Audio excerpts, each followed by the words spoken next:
How's it? Welcome to the podcast. You're listening to Green Dog Blitz, hosted by Brian Anderson and Yervon Agobian. Let's get to it, Brian. Yeah, let's get to it. You're right, man. I'm ready to go. Rock and roll. Yeah, and I was going to say along the way, we'll try to control the line of scrimmage if we can. Let's see what happens. Week 7 is upon us. Week 6 is in the hopper. Headline number 1, let's jump right into it if you don't mind, Bry. I'm First ready. head coach fire of the season. It's only week 7. Week 6, he didn't last past week 6. What do you think? I think we're ready to go here, man. I think this is gonna be an interesting show. Yeah, I'm not surprised. I think I was thinking about this. He's what 1-5 this season, 4-19 overall in his career with the Titans. And Mhm. you just how long do you hang on to a coach? Like they were hoping for the best. And at some point you just got to fish or cut bait. Now they decided to cut bait there, I guess. But I don't know. What do you think? Is that too long, or should they give him a longer chance? Longer leash, longer chance, more fishing, less cutting bait. I mean, here's the deal. You do this extensive search, right?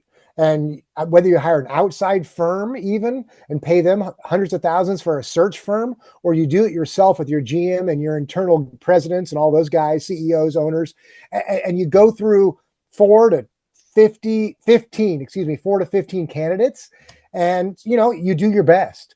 It doesn't always work out. But you know what? If you're going to commit to somebody and give them a decent, huge salary and say, you're our guy after 4 to 15 other people we listen to, give them more than 2 years. I mean, what's going on here? Like, I know this is an NFL, not for very long if you don't perform, what it stands for back in the day. But you know what? Let's go ahead, coaches. Give them a chance and a chip and a chair. You're making them sweat too much by every decision they make. It's like, oh, should I do this? Am I going to get fired? It's like, dude, give him 3, 4 years. And if that's not the guy, then get rid of him. You got enough money. What's going to happen here, dude? You believed in him in the beginning. You're not going to believe in him now. I mean, if he cheated on you, yeah, get rid of him. But if you still your date and she hasn't cheated, but she's just not doing it for you, well, what's better? Hang on.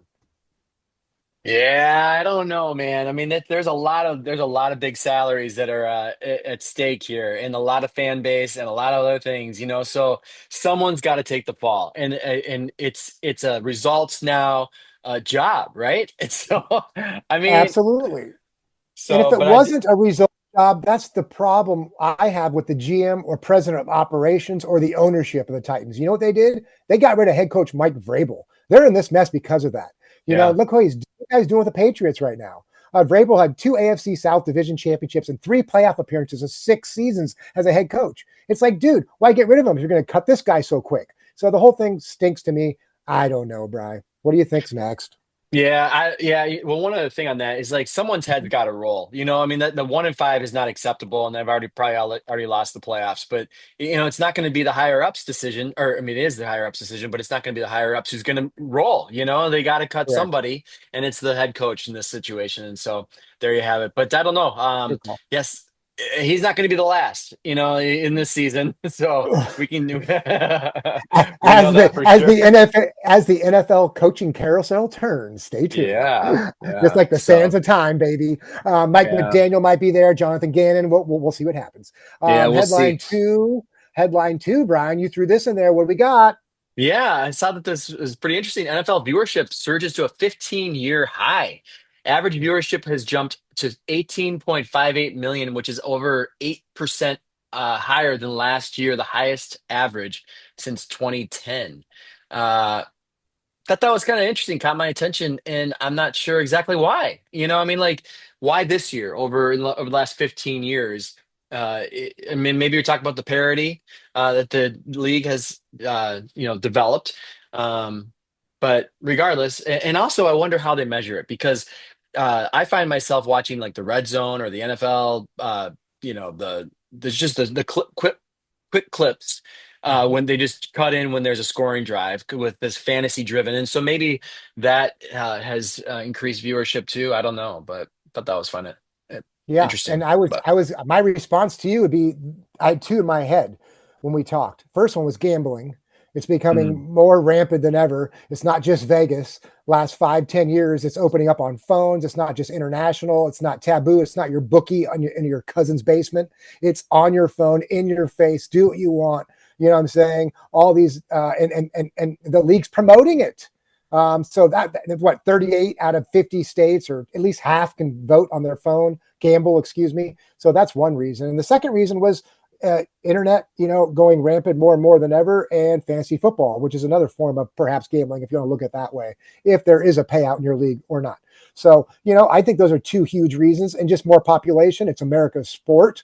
Or I should say, yeah, it's America's sport. Let's be honest. And, and, Well, and, and and they are going it's made for international. TV. It's Right. made for TV too. It's perfect. You got four downs. They get it or they don't. There's commercials in between. There's high drama any given weekend.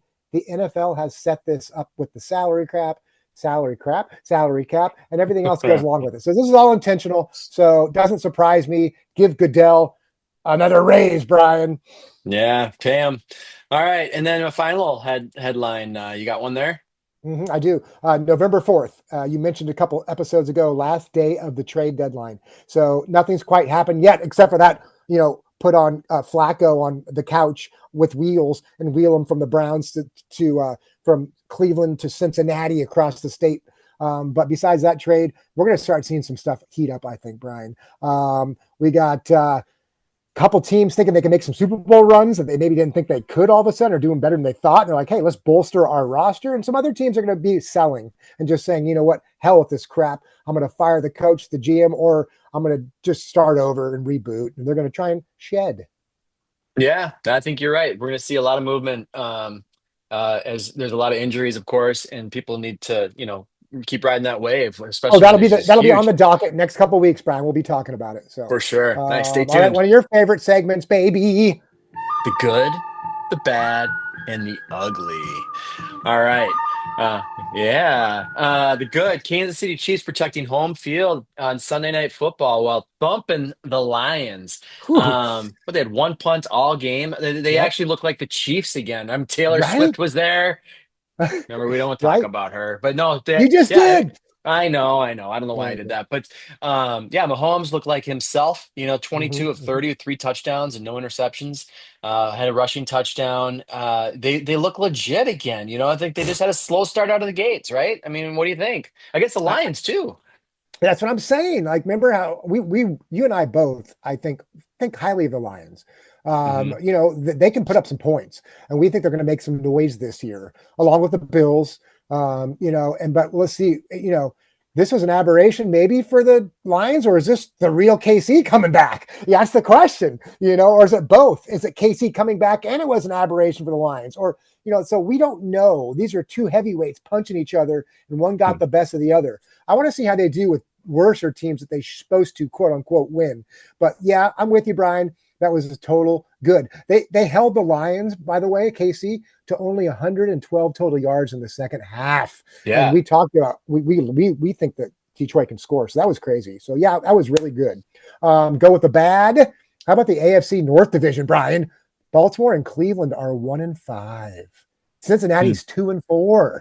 I mean, Pittsburgh's 4-1, and albeit they had a bye week, but are the bottom three teams in this division just going to hand this to 41 or 2-year-old Aaron Rodgers and Mike Unbelievable. Tomlin, the Mr. 500 coach? I mean, what is going on here? Okay, ready for this? Last week, Rams beat down the Ravens 17-3. Packers beat down the Bengals 27-18. And Pittsburgh, division rival, 23-9, beat down the Browns. I mean, Pittsburgh is going to win this division in a couple weeks if this continues. I know, and there's no sign. There's no sign of it turning around either. Really, is No, there? no, I mean, no. yeah. So that's impressive. And then, Yep. the ugly side, the Eagles 34-17 loss at home.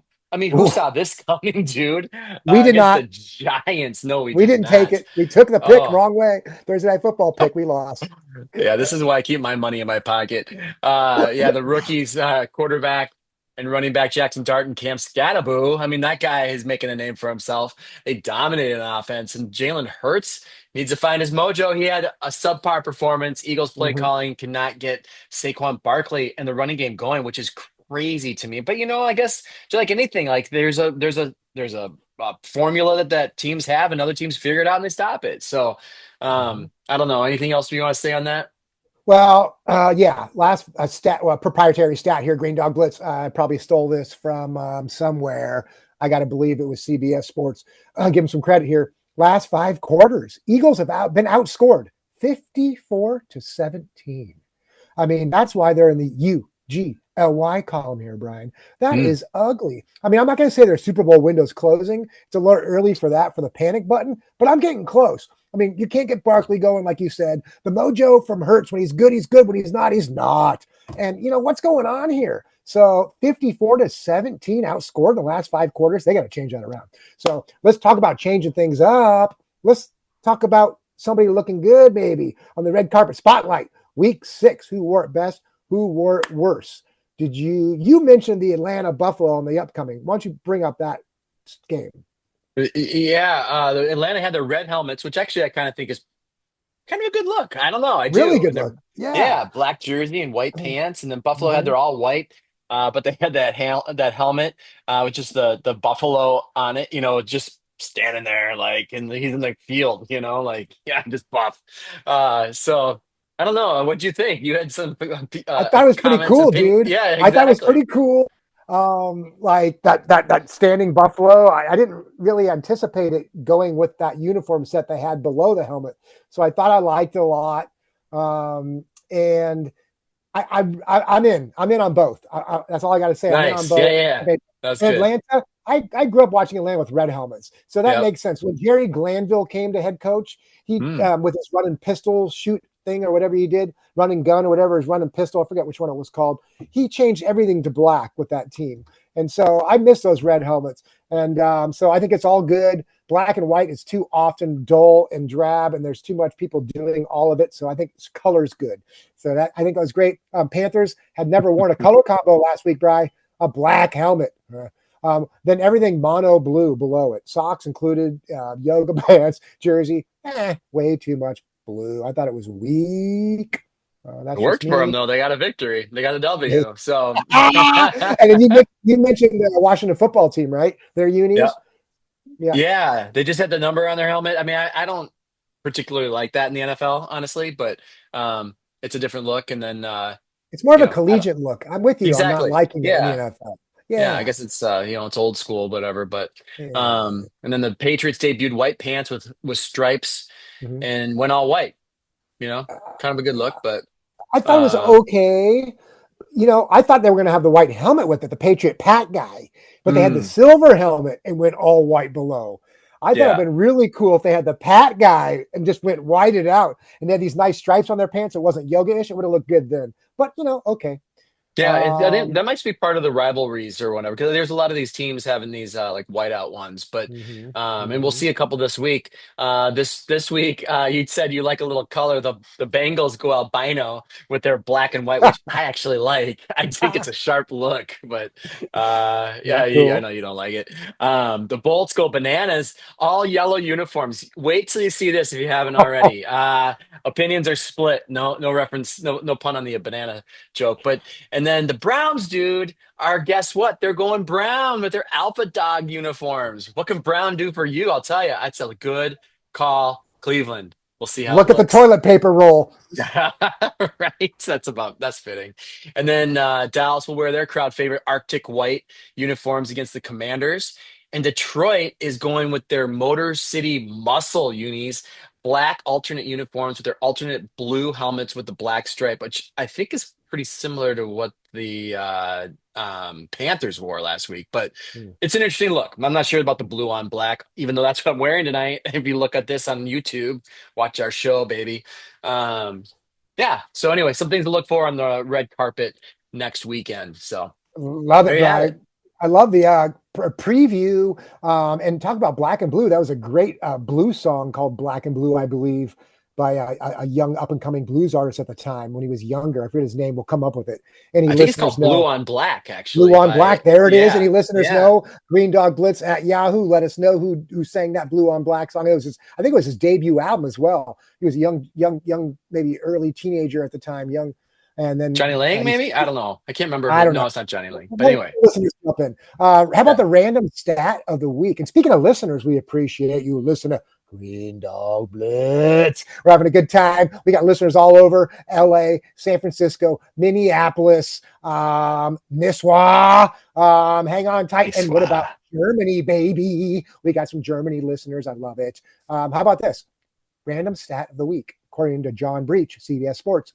It's a sack of potatoes. Oh, no, it's not. It's a sack full of pass rushing. That was my little throw in. Ready for this? 42 combined sacks on 7 teams in week 6. And all of those 7 teams went 0-7. Justin Fields, 9 sacks. Trevor Lawrence, 7 sacks. Dylan Gabriel, 6 sacks. Cam Ward, 6. Mac Jones, 6. Tyler Huntley, who's a backup, 4 sacks. Buffalo, Josh Allen, 4 sacks. 42 combined sacks, and all 7 QB teams lost going 0-7 in week 6. What a surprise, right? Hey, power of defense. Incredible, isn't it? That is incredible. And it's no surprise. I mean, you got to protect the quarterback, baby. Great call, Nothing is baby. going to get done without that. So, all Nice right, positive statement, Brian.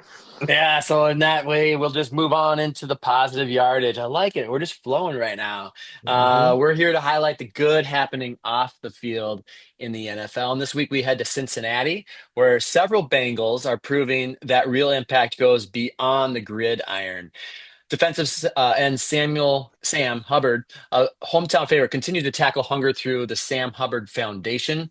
His Hubbard's Cupboards program stocks school food pantries with healthy meals, making sure kids across the city have access to what they need most. A very worthy endeavor for sure. And quarterback Joe Burrow is doing his part too through the Joe Burrow Foundation. His investing in mental health and food security programs for families in both Ohio and Louisiana, helping those who need a little hope to get back on their feet. Together, these Bengals, who we're highlighting because it's a Thursday night football, they're hosting the game there. They're showing that leadership isn't just about calling plays, it's about calling others to action. And that's what we hope we do here on Positive Yardage, just by shining a little bit of light of good that's happening and hopefully encouraging our listeners to make a step toward that direction too. So check out the Bengals website for more information. They have a great page highlighting the impact they're making off the field. Not just those two, but others as well at bengals.com/community.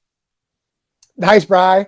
Clap, clap, like always. You Yeah, you put the information out there. People want to dig deeper. Dive in, baby. You got the platform. I love it. Great, great positive yards. that's great. Never enough positive stuff in the NFL. It's always the bad news that gets the news. So we like to direct the good news sometimes. And how about another segment? It's one of my favorites called No Respect. Well, that's the story of my life. No respect.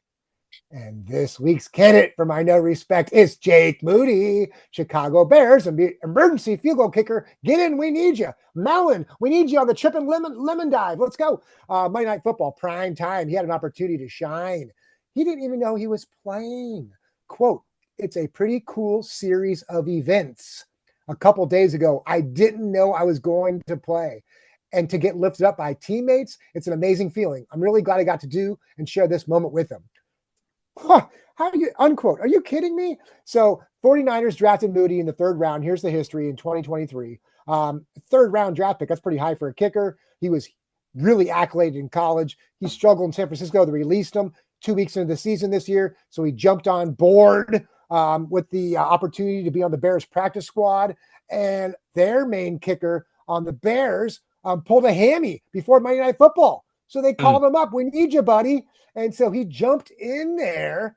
And you know what DeAndre Swift said? First time I've spoken to him, quote, he did a great job. I didn't know when he found out what his role was going to be today, but just coming in, resilient, just proud of him. Happy to have him on the team too, unquote. And DeAndre Swift, get this, introduced himself to the kicker on the sideline during the game. So hats off to Jake Moody, who went in there. He went 3 for 4 on field goal kicks, including the game winners. The clock expired, and Wow. the only miss he had was a blocked kick, and all of the field goals he had were more than 40 yards, except for the winner that was 38. This guy was on fire, so good for him. Hats off, no respect. That's really cool, man. I didn't know that. And it's just interesting, like the mindset that goes into that, you know? I mean, like he probably didn't even have time to be like scared, you know? It's just like you're just thrown into it. You just go and do what your job is. And He did it, and he did it well. That's fantastic. Really cool. Mhm. Yeah, he's got Yeah. respect now. So, Right. uh, fantastic. Well, hey, man, let's go to a little listener segment. What do you say? Okay. The burning Yeah. Speaking of question of the listener week. segment, Yeah, I've you got got to something, look right? up. I got a message here. 2 weeks ago, we were talking about turf versus grass. Do you remember that, Brian, on our Yeah, episode? yeah. Oh, yeah. And I got a listener response here. So I should have got back to you last week, Santa Rosa, California, listener 4105. I didn't, but he told me Dan Aykroyd was not in Caddyshack. I think you meant Bill Murray as greenskeeper Carl Scheckler, possibly. And you know what, Santa Rosa? 4105, very keen. I mentioned that I would hire Bill Murray, Dan Aykroyd is my greenskeeper to get rid of the Gophers. Not, and you're right, you were correct. Bill Murray. However, hold on tight, 4105 Santa Rosa. Bill Murray was in Caddyshack, as was Dan Aykroyd in part two. One of the worst ever follow-ups to a franchise ever. It was Caddyshack 2, and Dan Aykroyd was the greenskeeper in that movie. It was horrible. Don't watch it. But thank you for keeping us in check here at Green Dog Blitz. And the next questioner, listen, was the Bills. We talked about that. What's their new names? We're going to ask that again this week. Is the Bills just a lazy name because they named it after, William Frederick Cody, Wild Buffalo Bill? Can they do better than that? Let us know. And we'll get more into that later on. We might be running out of time. So this week's question, what is a better team name for the Buffalo Bills? Would it be the Buffalo Nickels, the Buffalo Wings, the Buffalo Bison, the Buffalo Williams, or other? Like the And if you buffalo have any wings. answers to that, if you have any question, if you have any answer to that question, Green Dog Blitz at Yahoo. We appreciate your listenership. All right, bye, baby. We're talking Thursday night football. When we do, we're highlighting Cincinnati, which is the host team on Thursday night. I believe they are playing the Pittsburgh Steelers. We'll talk about that in one moment. Do you know anything about Cincinnati chili? Cincinnati chili. No, I don't. Uh, Enlighten me. question question is, are we in or out? I'm gonna enlighten you, and then you give me a yay or nay. There's Okay. over 250 chili parlors, as they call them, in Cincinnati proper. Skyline and Gold Star, these two chains that have about 100 each, and there's 50 other ones that are like mom and pops. Here it is, quote unquote, baby. Cincinnati chili is different due to its unique spice blend, including cinnamon, allspice, and cloves, unquote. Quote again, Mediterranean inspired flavor and specific serving style. Unlike traditional chili, it's thin, savory meat sauce, often served over spaghetti or hot dogs. It's prepared by simmering ground beef in water instead of browning it to create a finer texture, unquote.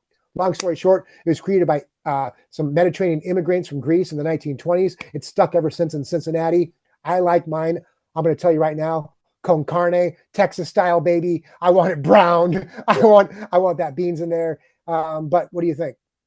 Yeah, I'm with you for sure. I think those the Mediterranean style food is something I've come to take a liking to as much as I like spicy food. So I'd give it a try, man. I mean, they if All right. with over 100 locations, they got to be doing something right. So I'll give it a You're try. hired.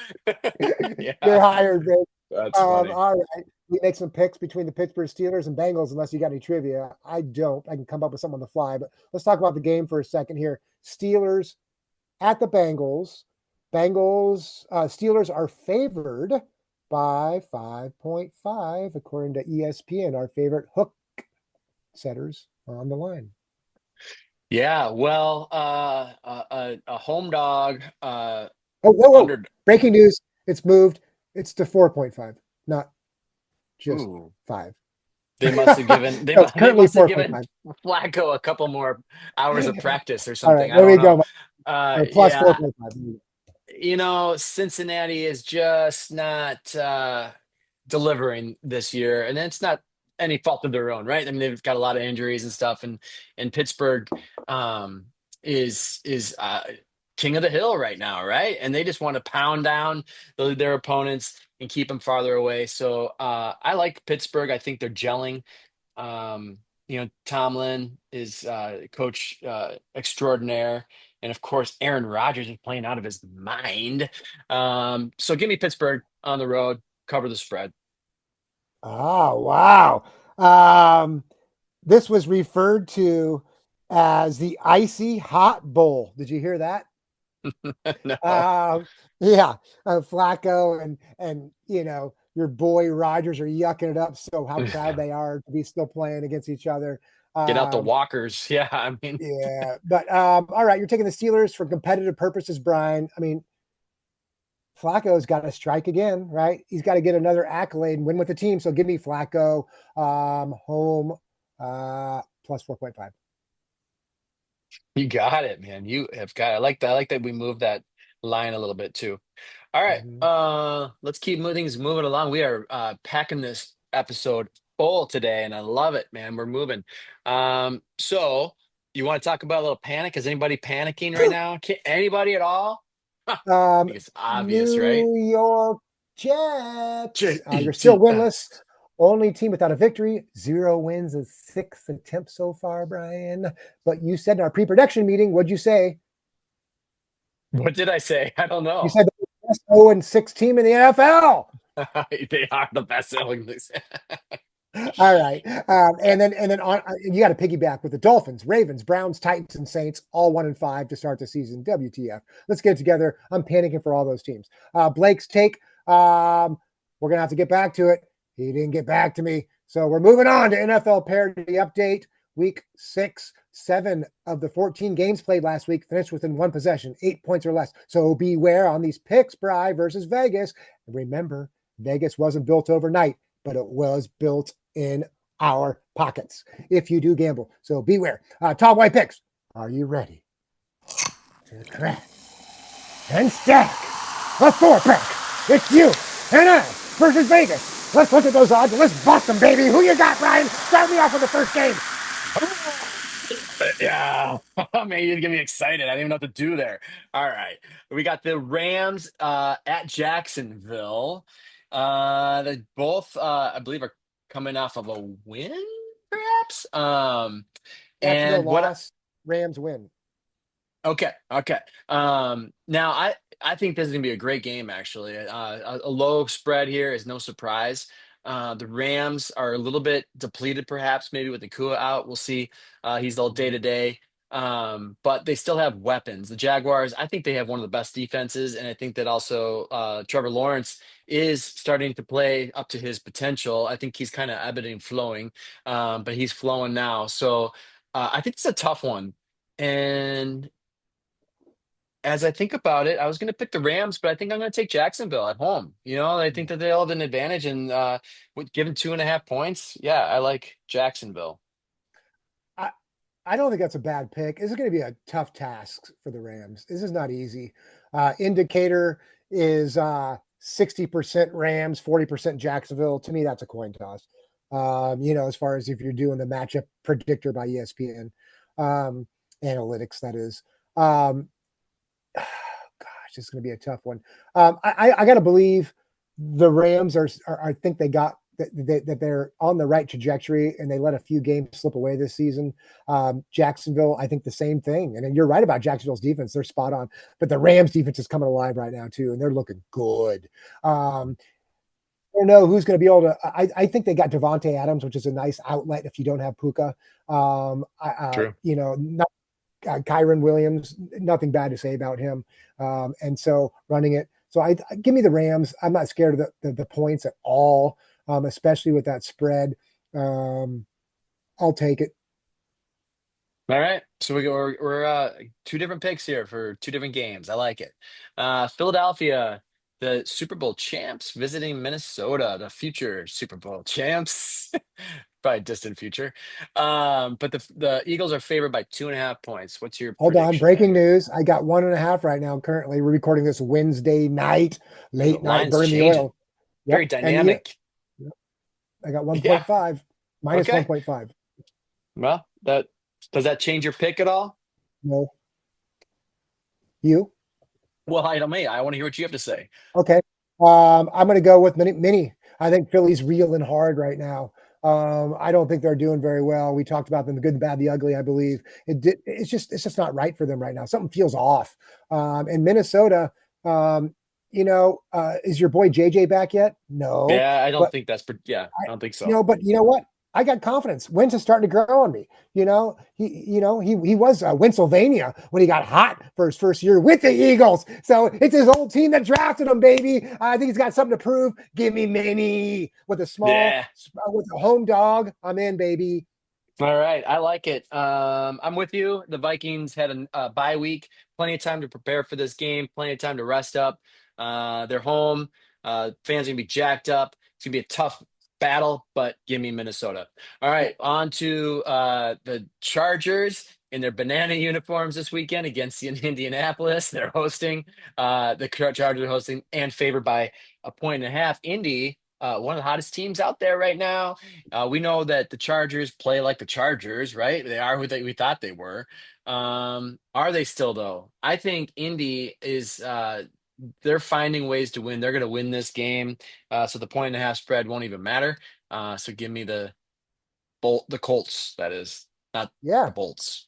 The Colts from the Colts Bolts versus the Bolts, right? Yeah, Exactly. right. And it's got old Jim Mora. Playoffs. Love that quote when he was a head coach. I'll never get out of my brain. It'll be burned forever. Playoffs. And then the Chargers. My old sweet Chargers. They didn't Charger last week. They actually won. So I got to give them credit. Maybe that meant something. Same with the Colts. They're finding ways to win. What's going on here? A 5-1 Colt team versus a 4-2 Charger team. What is going on? Is this 1992 AFC Championship when Harbaugh was actually the head coach of the Colts? Captain comeback against the Chargers, I believe it was. Or was that 91? Somewhere in there, Bri. I'm flashing back to 91, 92 right now, and I'm going to go against you. Give me the Colts.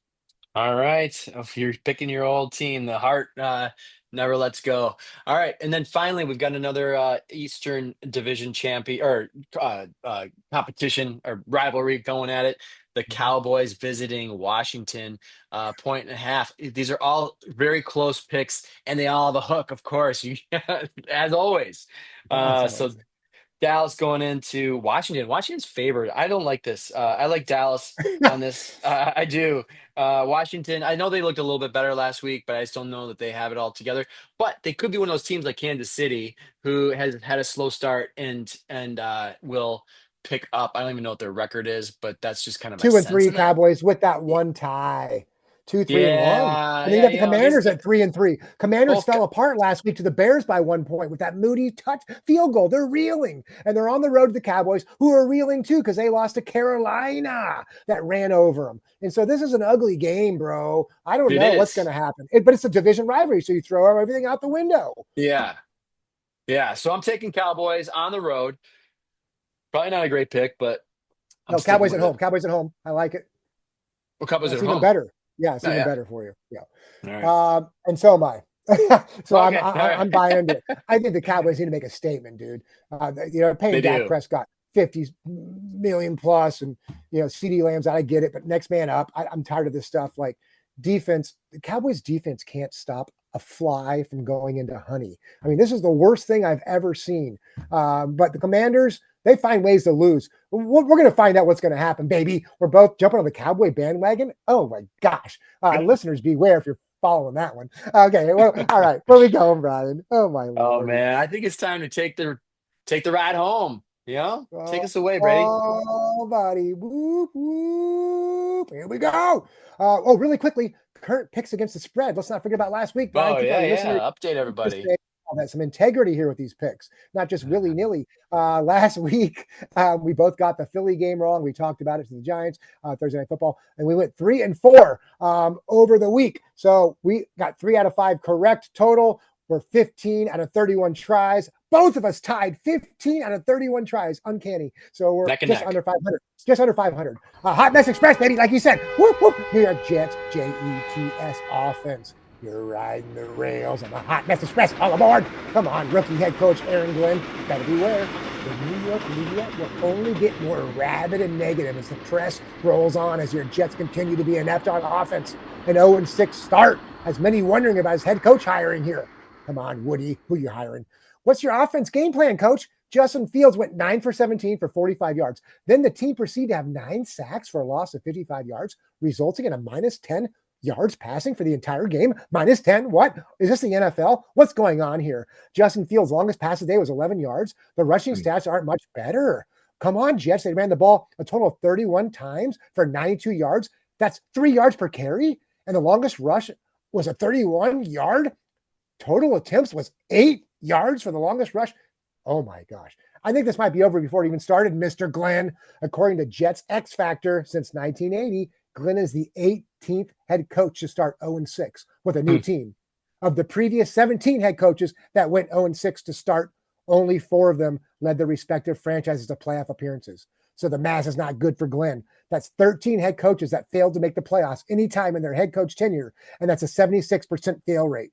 The only thing he's got going for him is prior coach, Dan, with the Lions, was 0-6 his first year, and he's one of those 4 coaches that succeeded, so we'll see. But I'm not buying it. Get off the rails, buddy. Make some changes or you're going down. Hot Mess Express, Jets offense. Man, we're going to have to change that segment to the Hot Jets Express because they're always riding that train. All right, everybody. This concludes episode 7 of season 4 of Green Dog Blitz. Thanks for listening. Be sure to subscribe to our podcast. Make it, a weekly occurrence and let your friends know. Let us know what you think at greendogblitz@yahoo.com. Ask us a question like you did today, and we'll add it to our show. All right. May the best team win this week. If you're a Bills fan or a Ravens fan, you take the week off. Everybody else, good luck with that, with your team winning. Start each week by tuning into the Green Dog Blitz with Anderson and Agobian. We'll catch you next week.